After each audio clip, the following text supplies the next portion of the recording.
ইয়াত মানে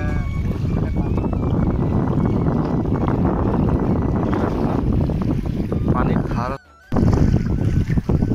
ইমান ধুনীয়া পৰিৱেশত টিফিন খোৱা এটা মজা বেলেগ কি মজা পোৱা নাই ধুনীয়া হাৱা মাৰি আছে ধুনীয়া অলপ বৰষুণ দি আছে পানী ধুনীয়া শব্দ আৰু ইয়াতকেতো কি লাগিব আজি মঙলবাৰ এনেও মাছ নাখাওঁ তো ধুনীয়া পৰিৱেশটো মই দেখাই আছোঁ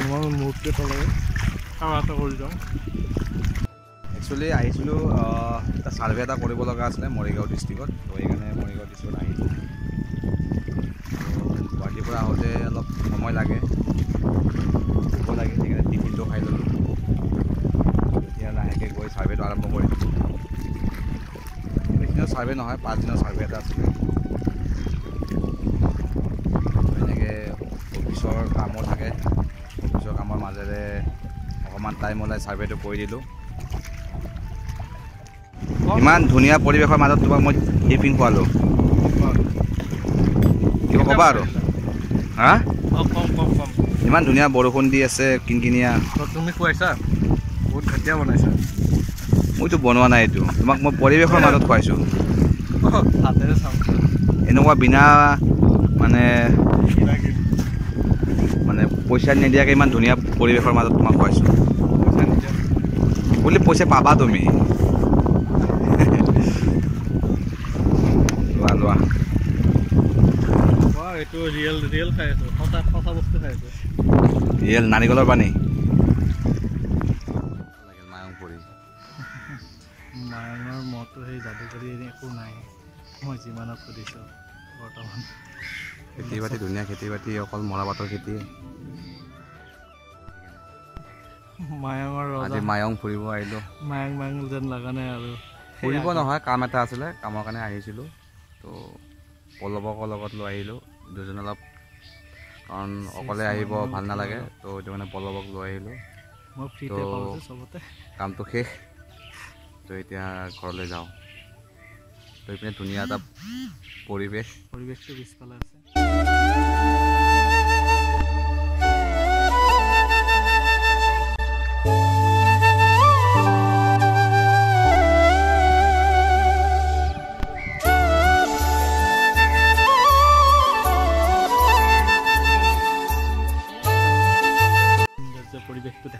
এইটোৱে হ'ল এটা ধুনীয়া পৰিৱেশ মোৰতো ভাল লাগিছে বাকী গম নাপাওঁ আৰু বেলেগৰ কেনেকুৱা লাগে ছোটা বন্ধু ধুনীয়া এইটো ঔৰ গছ আছে ধুনীয়া ঔ লাগিছে এটা ঔ পালে বঢ়িয়া আছিল ন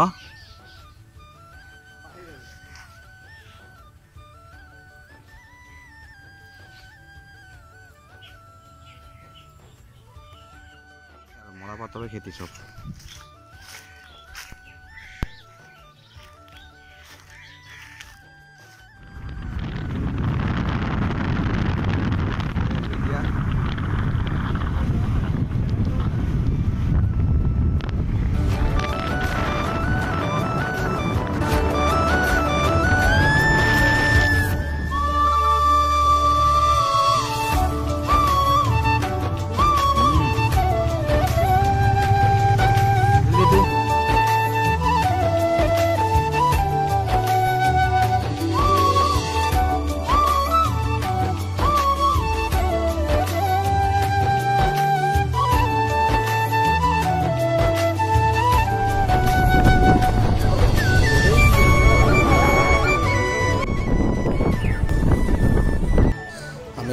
মাথাউৰিৰে গৈ আছিলোঁ তো চাৰিওফালে পানী আৰু দুয়োফালে পানী একচুৱেলি দেখাত বিল টাইপ লাগে কিন্তু বিল নহয় আৰু এইটো মানে বৰষুণৰ কাৰণে পানী জমা হৈ গৈছে আৰু তো সেইকাৰণে চাৰিওফালে পানী মাজেৰে মানে যোৱা ৰাস্তা এইটো মাথাউৰি আৰু তো ইয়াতে পানী হ'লে মানুহবিলাকে মাথাউৰিতে থাকে আৰু তো এইটো ইটাৰ ভাটা এতিয়াতো বন্ধ হৈ আছে অক্টোবৰ মানৰ পৰাহে আৰম্ভ হয় ইটাৰ ভাটাবিলাক যেহেতু এটা বানপানীৰ ছিজন তো পৰিৱেশ ধুনীয়া একদম সেউজীয়া পথাৰ একদম চাৰিওফালে সেউজীয়া আৰু পানী তো একদম ধুনীয়া পৰিৱেশ আৰু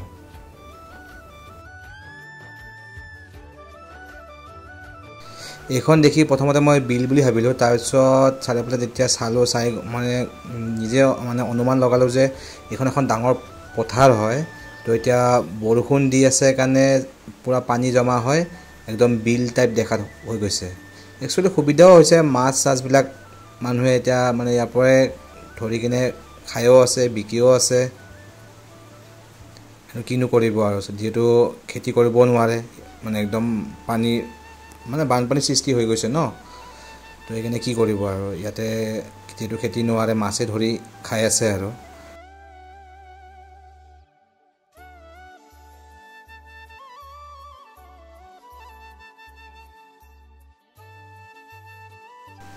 অকণমান ৰখি দিলোঁ, ৰখি কিনে যিটো পৰিৱেশ, সেইটো পৰিৱেশটো মানে অলপ নিজকে পৰিৱেশৰ লগত অনুভৱ কৰিলোঁ, এনজয়মেণ্ট কৰিলোঁ, দুখনমান ফটো উঠিলোঁ। কাৰণ এনেকুৱা পৰিৱেশ, শান্তিময় পৰিৱেশ মানে চহৰ অঞ্চলত দেখা পোৱা নাযায় যিহেতু, তো ভাল লাগিল। আৰু অকণমান আগুৱাই গৈ সেইটো মানে দেখা পালোঁ যে পানীৰ মাজত ঘৰ। তো একচুৱেলি এইটোৰ পৰাই গম পোৱা গ'ল যে এইখন এখন পথাৰ আছিলে, পথাৰৰ মাজত ঘৰ আছিলে। তো এতিয়া যিহেতু পানী হৈছে, বৰষুণ দি আছে, পানী হৈছে, সেইকাৰণে মানে চাৰিওফালে পানী হৈ গ'ল আৰু ওখ জেগাখিনি ভেটি হৈ থাকিলে আৰু, মানে এইটো মানুহৰ ঘৰ আৰু, এই নাৱেৰে অহা যোৱা কৰে আৰু।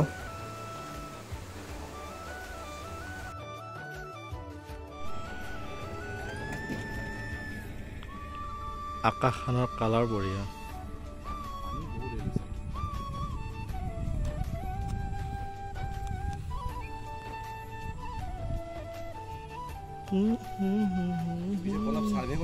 কেনেকুৱা লাগিল? নতুন অভিজ্ঞতা, নতুন বুলি নকওঁ, আগতেও কৰিছিলোঁ, খালি এনেকুৱা জেগাত কৰা নাছিলে ন। এইটো জেগা প্ৰথম। বহুত ভিতৰুৱা গাঁও, আকৌ একদম নদী কাষৰ গাঁও, হয় নহয়? এইখন দেখিলে এখন নদী টাইপ লাগে ন, বিল বা নদী অলপ।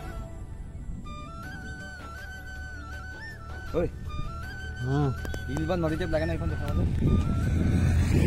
মই বিল বুলিয়ে ভাবিছিলোঁ, দীপৰ বিলৰ দৰে। নহয়, পথাৰ পথাৰ এনেকৈ মানে পানী হোৱাৰ কাৰণে পানী ভৰি গৈছে একদম। দে গৈ থাকোঁ ব'ল।